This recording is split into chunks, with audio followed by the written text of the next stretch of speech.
Tervetuloa taas tänne Leffahullu YouTube-kanavan pariin.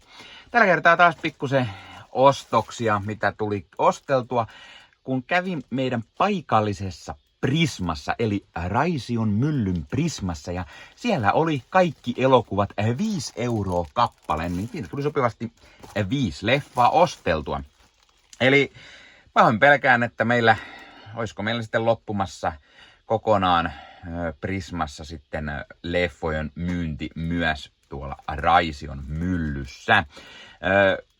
Kaikki muut lähialueen Prismat onkin tainnut jo lopettaa elokuvien myynnin, ja myllyssäkin on ollut enää yksi semmonen pieni hylly siinä keskellä lattiaa, ja nyt siinä oli myllytystarjous, että 5 € kappale leffat.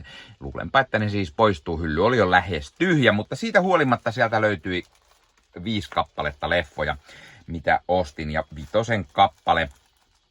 Ensimmäisenä on Spinning Gold. Mulla ei ole mitään käryä siis, mikä tää leffa on. Mulla oli mennyt ihan täysin ohitte kokonaan tämmönen elokuva, mutta tää kertoo siis tämmöisen legendaarisesta musiikkialan tuottajasta Neil Bogartista ja siitä, että miten hänellä oli tallissa sitten tällaisia nimiä kuten Donna Summer ja Gladys Knight, Isley Brothers, Village People sekä sitten Kiss. Ja tosiaan tää on tämmönen ilmeisesti elämänkerrallinen komedia-leffa. Pääosassa muun muassa Jeremy Jordan ja Michelle Monaghan ja Dan Fogler ja Jason Isaacia ja niin poispäin. Ja sitten paljon musiikkia näiltä artisteilta. Ei tosiaan sen kummemmin tietoa, mutta 5 päätin, että no hei, otetaan kokoelmaan tämmönen leffa.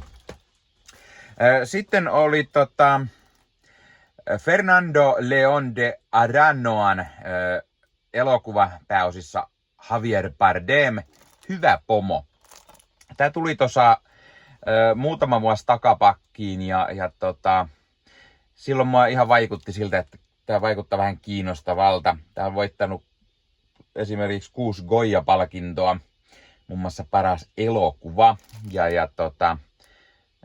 kovasti kiinnosti nähdä. Javier Bardem on usein hyvä näyttelijä, ja tää oli ilmeisesti hyvää satiiria, viltävää komediaa, niin kuin tässä lukee. Ja espanjalaisia leffoja ei ole hirveän paljon tullut katseltua viime aikoina ainakaan, niin mukavasti 1 lisää. Ja tossa on toi normihinta, niin nyt kun oli 5, niin se oli ihan hyvä hinta saada sekin hyllyyn. Sitten After Sun, Päivämme auringossa. Ja tää on tosi kehuttu elokuva pari vuoden takaa. Tää oli Oscar-kahinoissakin, muun muassa Oscar-ehdokas paras miespääosa. Paul Mescalia ja Frankie Coriota mukana leffassa. Käsikirjoitusohjaus Charlotte Wells. Se on saanut paljon tähtiä ja hyviä arvosteluja, niin ajattelin, että hei, tämä pitää kyllä ehdottomasti nähdä, joten mä ajattelin, että no 5, niin otetaan sekin kokoelmaan. Ja sitten 2 kappaleen Nick Cagea. Nicolas Cagein elokuvat Sympathy for the Devil, Nicolas Cage, Joel Kinnaman. Tää on tämmönen jonkunnäköinen thrilleri. Häiriintyneen oloinen mysteerimies Nicolas Cage kaappaa asella uhaten auton ja sen kuljettajan Joel Kinnaman panttivangikseen. Ja tää vaikutti mielenkiintoiselta. Nicolas Cage hyvin häiriintyneenä niin on aina parhautta. Toivon mukaan tääkin olisi mielenkiintoinen. Tää on tosiaan vuodelta 2023, eli melko uusi elokuva. Ja en ole tosiaan nähnyt, niin vähän lisää Nick Cagea hylly. Toki mulla on ihan hirveä määrä katsomattomiakin Nick Cagea hyllyssä. Kuten muun muassa Nicolas Cagein tää Dying Light. Ja mä ajattelin, että hei, taas lisää. Tää on Paul Schraderin elokuva. Eli herra, joka on kirjoittanut Taksikuskia kuin raivohärkä. elokuvat ja hän on nyt siirtynyt myös ohjaushommiin ja teki sen pari vuoden takaisen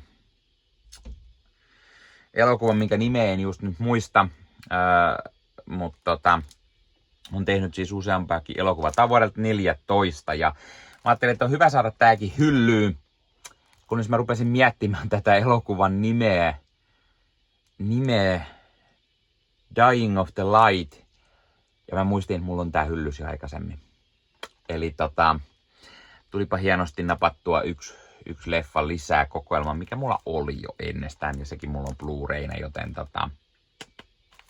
mä luulen, että seuraavaksi tässä tulee YouTubessa 900 tilaajaa täyteen, niin voisi tehdä semmoisen jonkun kilpailun, missä on sitten leffoja palkinnoksi. Mä luulen, että tämä olisi sitten varmaan yksi leffa, minkä voisi laittaa sinne palkinnoksi, koska meikäläisellä se nyt on 2 kappaleen. Mulla on nyt tässä aikamoinen pino täällä kaiken näköistä semmoista, mitä mä en tarvi 2 kappaleen, koska eihän kaikki leffoja tarvitse välttämättä olla 2 kappaleen, niin mä luulen, että tämmöisen voisi pistää vaikka palkinnoksi sitten siihen liveen sitten. Mutta tosiaan tämmönen pikkukasa leffoja tuli osteltua, kun halvalla sai, niin kuin Sulo Vileen sanoi. Hei, tää oli tämmönen lyhkäinen video, mitä tuli osteltua. Pistä hei kommenttiin. Löytyykö sulta näitä leffoja? Tai ootko nähnyt nää? Mitä mieltä olet leffoista, jos olet nähnyt? Tai kiinnostaako? Tämmönen saattaisi olla tarjolla sitten livessä seuraavaksi. Pistä hei kommenttein. Löytyykö sinun paikallisesta Prismasta vielä elokuvia? Tai no, miksei myös paikallisesta City Marketista tai näin, koska monet on pistänyt sitten jo leffavalikoiman joko kokonaan pois tai pienentänyt todella olemattomaksi. Videopelit jonkun verran tuntuu vielä ainakin hetkittäin olevan ihan kysyttyjä, joten niitä löytyy sitten toistaiseksi ainakin vielä aimo kasa sieltä.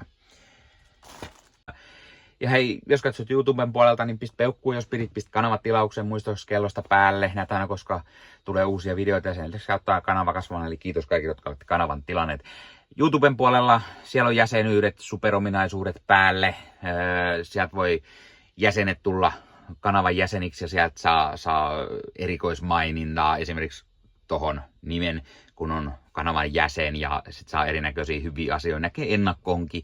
Esimerkiksi tämänkin on nähnyt varmasti jo aikaisemmin, jos on kanavan jäsen, tänne videon sieltä ja muita videoita tulee. Esimerkiksi täällä on paljon täällä leffahuoneessa kaiken näköistä, mistä on tulossa lähiaikoina varmasti video, niin niitäkin näkee sitten ennakkoon, kun on kanavan jäsen. Joskus tulee jopa pelkästään jäsenille tarkoitettuja videoita. Ja sen lisäksi on kaikki korostettuja vastauksia ja tilaaja tämmöisiä merkkejä ja muuta kaikki. Kyllä te tiedätte YouTube-juttut. 0,99 € kuussa tai 2,99 € kuussa, niillä saa erinäköisiä asioita, kun tilailee tai on kanavan jäsen. Ja niitä supertykkäyksiä, superkommentteja, kaikkea voi laittaa, niin siitä tulee muutamat 10 sentit sitten tähänkin suuntaan. Eli kiitos kaikille, jotka olette niitä laittaneet. Ottakaa Leffahullu somekanavat haltuun, Instagrami, TikTokki, Facebook-sivusto, jäne. Meikäläinen tekee Marvel Podcast Suomea, Star Wars Podcastia ja sitten sen lisäksi meikäläinen kuuluu Leffamediaan, jos on yli 30 sisääntuottajia, jotka rakastavat leffoja ja sarjojen katsomista, niiden arvostelemista ja kaikkeen leffoja ja sarjoihin liittyvää. Sieltä löytyy leffa- ja sarja-aiheiset uutiset, huhut, trailerit, sieltä löytyy haastatteluja, kaikennäköistä leffa- ja sarja-aiheesta.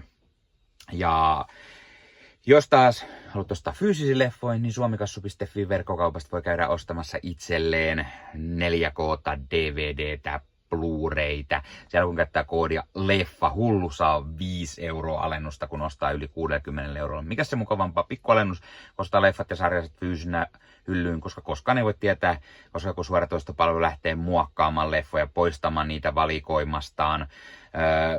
Usein kuvan ja äänenlaatu kärsii, koska suoratoistopalvelun pittivirta ei riitä. Kun leffa on fyysinä hyllyssä, siinä on paras mahdollinen kuvan ja äänenlaatu ja silloin niin kuin tietää, että varmasti saa laatua. Sen lisäksi fyysinen leffois on esimerkiksi bonusmateriaaleja elokuvan tekemisestä. Ostat jonkun erikoisjulkaisun, tyylikäs steelbook vaikka, tai premium-julkaisu, niin tulee kaikennäköistä lisähärpäkettä myös mukana, magneetteja, julisteita, kirjasta, vihkosta sen leffan tekemisestä, kaikennäköistä muuta mukavaa. Sen takia fyysinen formaatti on aina jees. No niin, tämä oli Leffoilu podcast tällä kertaa. Ei muuta, ensi kertaa. Se on moro.